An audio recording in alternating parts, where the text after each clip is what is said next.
Hello friends, मैं रेखा गग्गड़ और मेरे चैनल पर आपका बहुत बहुत स्वागत है। जन्माष्टमी पर बनाए जाने वाले पंजरी की रेसिपी मैं आप लोग के साथ शेयर कर रही हूँ।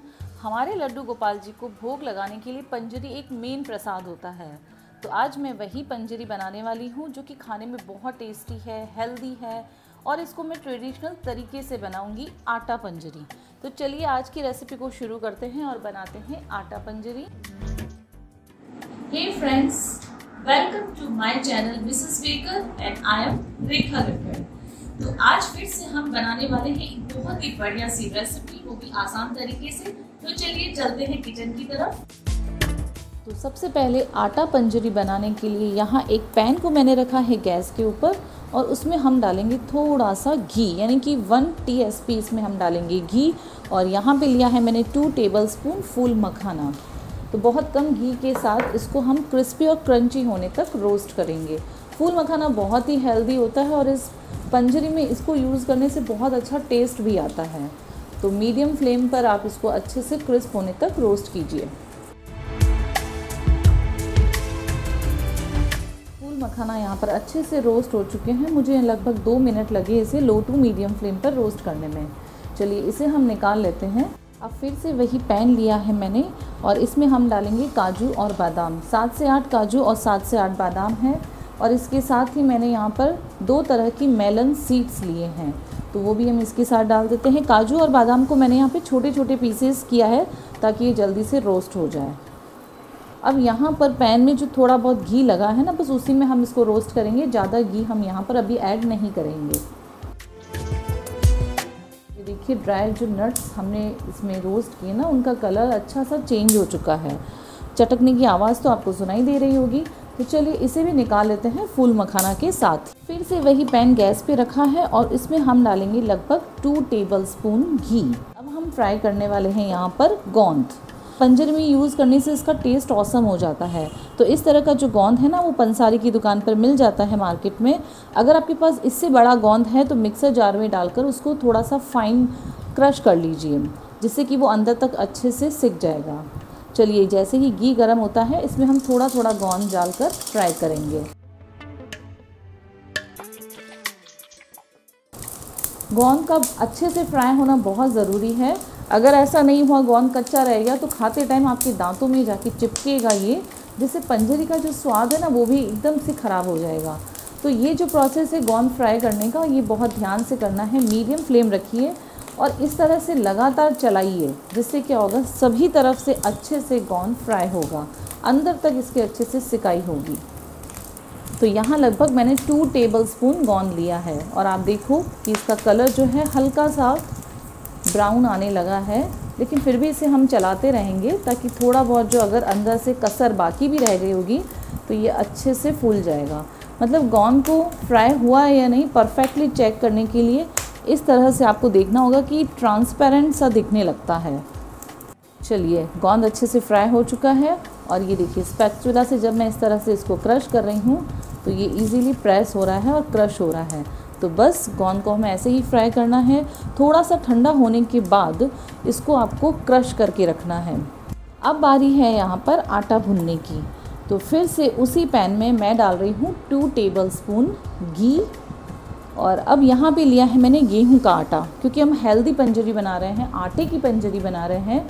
तो यहाँ पर मैंने आधा कप गेहूं का आटा लिया है। नॉर्मल आटा है जो कि हम किचन में चपाती बनाने में यूज़ लेते हैं। और आटे के साथ ही इसमें हम डालेंगे 1 टेबलस्पून सूजी। इससे जो पंजरी है उसका टेक्सचर बहुत ही बढ़िया सा आएगा। और बस इसे मीडियम फ्लेम पर रखकर हमें रोस्ट करना है।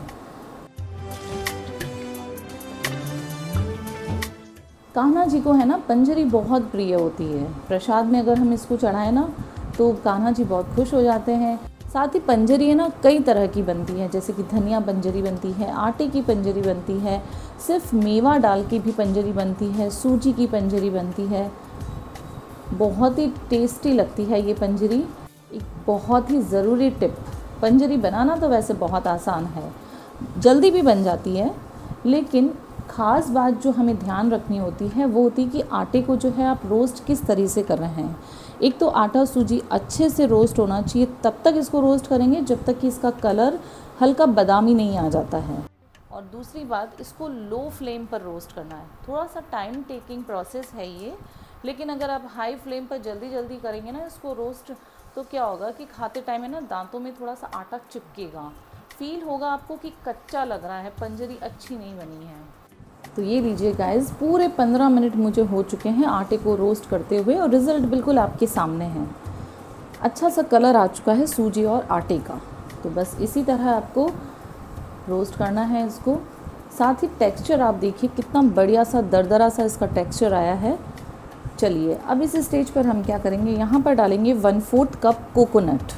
जो सूखा वाला खोपरा आता है ना, उसको मैंने ग्रेट कर लिया है। वैसे थोड़ा सा ज़्यादा या थोड़ा सा कम आप कर सकते हो, ये तो बहुत हेल्दी भी होता है। और अब इसे हमें ना थोड़ा सा रोस्ट करेंगे, ज़्यादा नहीं करेंगे। आटे के साथ हल्का सा ये मतलब भून जाए, इसकी शेल्फ लाइन हमें बढ़ानी है पंजरी की, है ना। इसके लिए हम यहाँ पर थोड़ा सा कोकोनट इसके साथ रोस्ट कर लेते हैं। एक चीज़ और, ये जो पंजरी हम बना रहे हैं ना, सिर्फ जन्माष्टमी पर ही नहीं, आप इसे अगर ट्रैवलिंग में जाते हैं तो भी इसको बनाकर ले जा सकते हैं। साथ ही 1 महीने तक ये ना ख़राब नहीं होती है। कोकोनट भी हमारा यहाँ पर भून चुका है, क्योंकि आटा ऑलरेडी गर्म है तो उसकी हीट से ये अच्छा सा कुक हो चुका है। चलिए इस स्टेज पर गैस को हम कर देते हैं बंद और 10 मिनट, सिर्फ 10 मिनट के लिए हम आटे को थोड़ा सा ठंडा होने देंगे। अब आटा यहाँ पर थोड़ा सा ठंडा हो चुका है, मतलब ज़्यादा गर्म नहीं है, हल्का गुनगुना है। तो हम क्या करेंगे, फ्लेवर्स बढ़ाने के लिए यहाँ पर सबसे पहले डालेंगे हम जिंजर पाउडर, यानी कि सौंठ का पाउडर जो होता है, लगभग 1 TSP। इसके बाद इसमें हम डालेंगे इलायची 1 TSP। साथ ही यहाँ पर लिए हैं मैंने ये पॉपी सीड्स 1 टेबलस्पून। तो इसको भी इसमें डाल देते हैं और थोड़ा सा मिक्स कर लेते हैं, ताकि जो हमारा आटा हल्का सा गुनगुना या गरम है ना, तो उसी में ये हल्के से रोस्ट हो जाएंगे। अब यहाँ पर जो हमने गॉन को फ्राई किया था स्टार्टिंग में, उस गॉन को मैंने यहाँ मिक्सर जार में डाल के इस तरह से दरदरा ग्राइंड कर लिया है, तो वो इसमें हम डाल देते हैं। साथ ही यहाँ पर जो ड्राई नट्स हमने रोस्ट किए थे वो भी मिला लेते हैं और एक बार सभी चीज़ों को मिक्स कर देते हैं।